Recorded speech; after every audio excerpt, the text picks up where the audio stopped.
Hi everyone, it's Kamau. Welcome back to my channel. If you're just joining me for the very first time, please subscribe. Today I want to share with you something that happened to me when I was a child. It involves what in Jamaica we call Obeah. Now it's a taboo topic, however very widely practiced, but very hush-hush. You're not supposed to say, well, some persons believe in it, some don't. It could be just that these persons have access to esoteric knowledge and able to manipulate it and, use it to manipulate others. But yes, it is practiced and many persons participate in it, but they would not let you know that they do.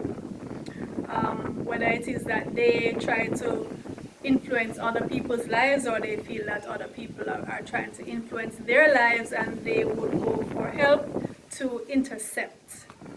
Now, I'm not even going to tell you how I personally feel about this, about what happened to me. I'm just sharing it, and I would love for you to comment and tell me what you feel actually happened. How will you explain it? I'm not even going to tell you how I explain it. No, when I was little, I think at this time I was about early teens, 13, 14, 15, thereabout. No, some things started happening to me where, you see, I was a very brilliant child. I was a valedictorian at my all-age school. From that time, I was considered an intellectual, most likely to succeed. And the word genius was tossed around. No, I started having very severe headaches. I started having very severe discomfort in my throat, as well as I would have what were called visitations from the spirit world. Now, what would happen today in today's scientific world, it would be called sleep paralysis. So what I was experiencing was that almost every night I would feel this weight on my body as if somebody or something was trying to hold me down. I couldn't see anything, but this presence was there. And this happened over and over. Almost every night I would wake up and I would cry for my grandmother to come and stay with me. It did not happen to anybody else as far as I know. So, being our tradition, persons will say, well, somebody set it on you or somebody set a spirit to follow you or to do you harm because they're jealous of how brilliant I was. Now remember, I'm a child, so I'm just soaking in all of this, trying to make sense of it. So ultimately it was decided that they would take me to a reader woman. Now the reader woman is a person who would tell you if someone has set a spirit on you or is trying to harm you, right? So she's not really the Obeah woman. She's like the middle person, right?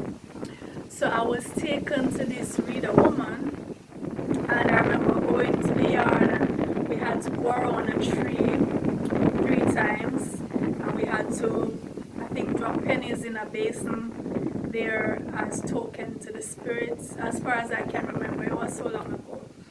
And then I was told to undress and I was given a herbal bath, and then I was standing naked in a room and she was spitting herbal tea at me. I remember very clearly she was spitting at me, and she did the reading and she told my folks that yes, somebody had said something on me, so I would need to go to the actual Obeah woman in Portland to undo it, right? So eventually I went. A relative took me. I remember this little minibus came and several of us who had because her other customers who would be going, they were there, and I remember distinctly this pregnant woman was there, and some men who seemed like top notch. I remember either seeing this or hearing other people whispering and saying like these are top notch guys, right? And they were there. So the bus took us to this place in Portland, and again we had to do the ritual going around the tree and so on, and then we were taken into this building where the men were separated from the males from the females. So I remember the pregnant woman being with me.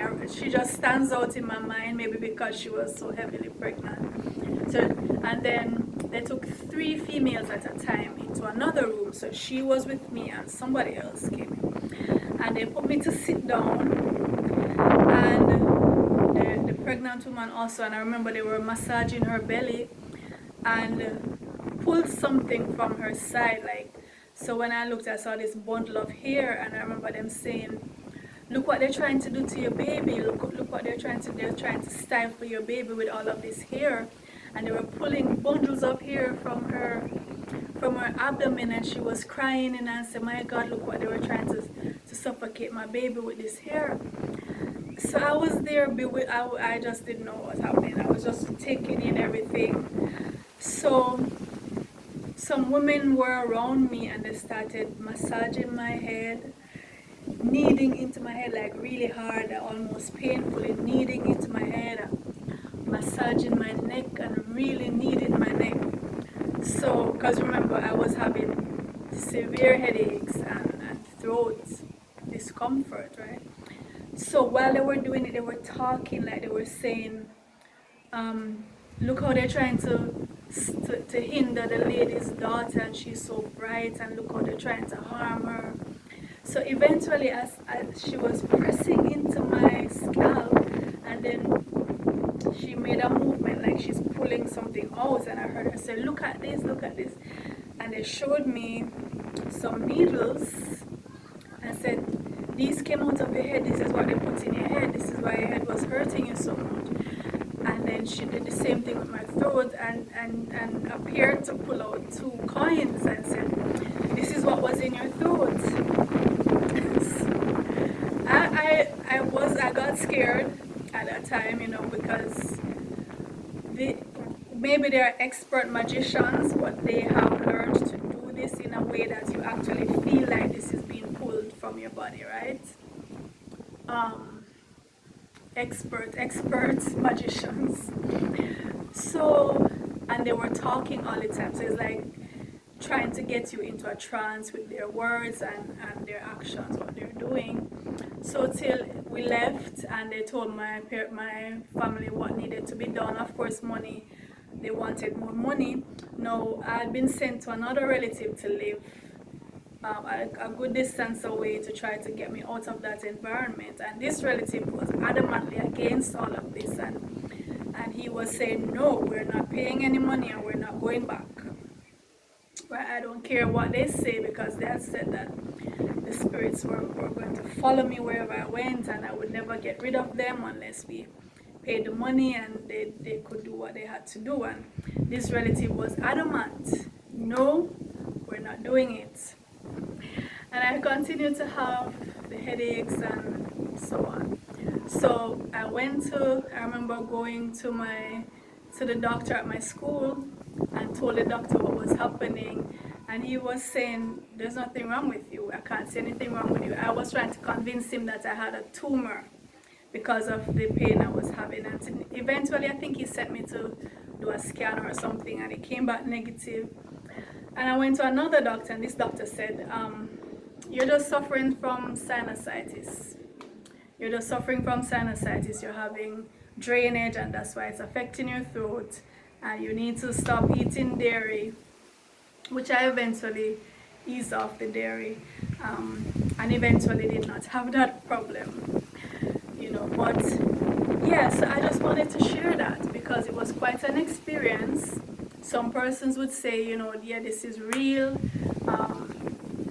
Persons were trying to hurt you, and they actually did this because the way that these women work, I'm telling you, you would actually believe, you would actually feel the thing coming from your head and your throat.